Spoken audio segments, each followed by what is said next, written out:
I'm standing in my new apartment right now, looking at an old wedding photo I found tucked inside a book. It's smaller than I remember. We look so happy in it, radiant even. Everyone said we were perfect together. And for a long time, I believed them. At 37, I had everything people spend their whole lives chasing. A stable career as a coordinator at a respected private school. A beautiful home with carefully chosen furniture and plants that actually stayed alive. A marriage that was 11 years deep. Weekend dinners with friends who envied our couple goals. Dynamic, Instagram-worthy vacations. The kind of life that looked like success from every angle. But here's what nobody tells you about perfection. It can be a mask. And I wore mine so well that even I forgot what was underneath. My husband and I were the couple people pointed to as proof that love could last. At family gatherings, he'd pull me close and tell stories about us that made everyone laugh. On social media, he posted our photos with captions about how lucky he was. Our friends saw a team. Our families saw stability. Everyone saw what we wanted them to see. What they didn't see was how lonely I felt lying next to him at night. How we could sit through an entire dinner without really talking about anything that mattered. How I started to feel like a beautifully framed picture on his wall. Decorative, but not truly seen. The first 3 to 4 years were different. They were magic. Daily phone calls that lasted hours. Surprise flowers on random Tuesdays. Late-night conversations where we talked about our dreams and fears and stupid things that made us laugh until our stomachs hurt. He used to look at me like I was the only person in the room. He called me his soulmate, and I believed him because I felt it too. That's why, when everything changed, the pain cut so deep. Because I had given him the most vulnerable parts of myself, thinking they were safe. The shift didn't happen overnight. It was gradual, like watching a sunset in reverse. Light slowly draining until you're left in darkness, without knowing exactly when day became night. He started keeping his phone on silent. Always. Face down on the table during dinner. Password protected when it never had been before. He took more late work meetings and weekend trips that didn't quite add up. His responses became shorter. His eyes, which once held warmth when they looked at me, became distant, like he was looking through me instead of at me. I told myself I was being paranoid. That marriage naturally evolved into something quieter. That maybe this was just what 11 years looked like. But deep down, in that place we don't like to visit because the truth lives there, I knew something was wrong. The night everything unraveled started like any other. He was in the shower. His phone was on the nightstand, and a notification lit up the screen, an email from someone I didn't recognize with a subject line that made my stomach drop. I won't pretend I'm proud of what I did next. But desperation doesn't follow the rules of dignity. I opened it. And then I opened another. And another.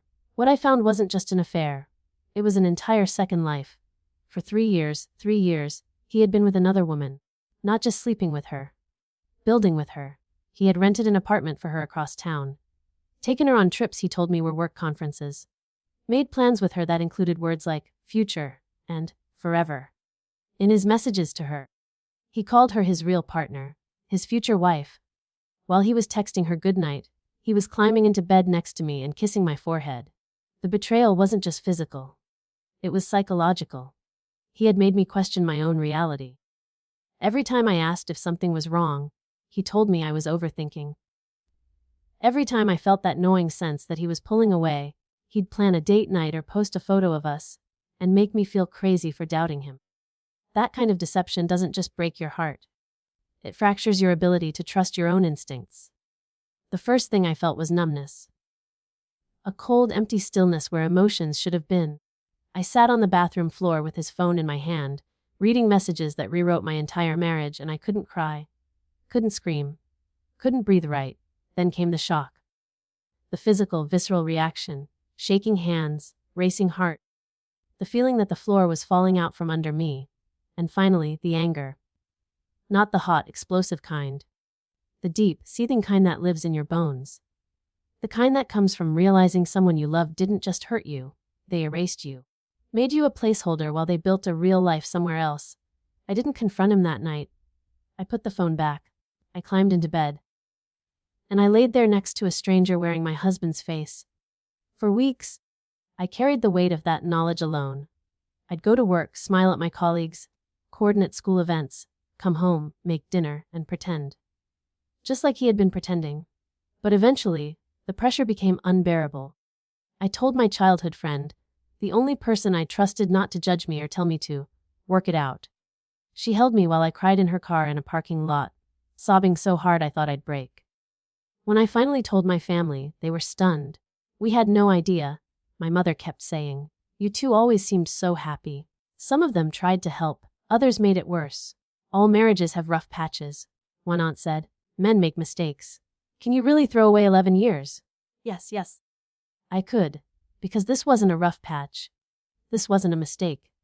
This was a choice he made every single day for 3 years. But knowing what I had to do and actually doing it were two different things.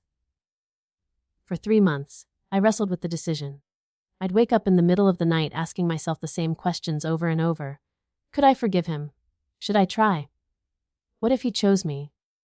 What if he ended it with her and we started over? But every time I got close to convincing myself to stay, I'd remember something he said to her. Or I'd catch him texting her while sitting across from me at breakfast. Or I'd see the future he was planning with her, and I'd realize the most painful truth of all, he had already chosen. And it wasn't me. The final breaking point came on a random Thursday afternoon. I saw messages where he was looking at houses with her. Houses they would live in. Together, while I was still sleeping in the bed we'd bought together 7 years ago. That's when I knew. That's when something inside me shifted from broken to resolved. I looked at myself in the mirror and said out loud, I am not someone's backup plan. When I finally confronted him, he followed the script I'd already anticipated. First, denial. You're misunderstanding. It's not what it looks like. Then, gaslighting. You're being dramatic. You're blowing this out of proportion. Then, when he realized I had proof, when he couldn't lie his way out, he tried emotional manipulation. Tears. Begging. I'll end it. I'll do anything. I can't live without you. Please. But here's the thing about words, they're only as valuable as the actions behind them.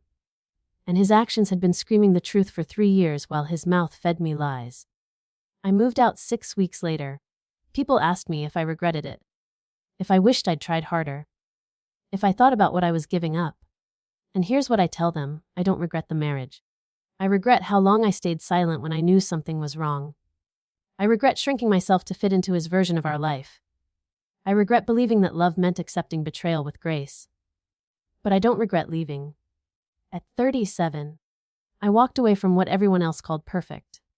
I lost the house, the couple's friends, the life I thought I'd have forever. But I found something more valuable, my self-respect. I learned that sometimes the most loving thing you can do for yourself is refuse to accept less than you deserve. That closure doesn't always come with apologies or explanations. That you can grieve someone who's still alive. I learned that leaving isn't always about hate. Sometimes it's about loving yourself more than you fear being alone. Today, I'm rebuilding. Not the life I planned, but a life that's honest. A life where I'm not performing perfection for an audience. A life where my worth isn't tied to someone else's ability to see it. And when people ask me now, why did you leave? I don't owe them my story. But if I choose to share it, I say this. I left because staying would have cost me myself. And no marriage, no matter how perfect it looks from the outside, is worth that price. I had everything at 37. But what I didn't have was the truth. And once I found it, there was no going back. So I walked forward instead,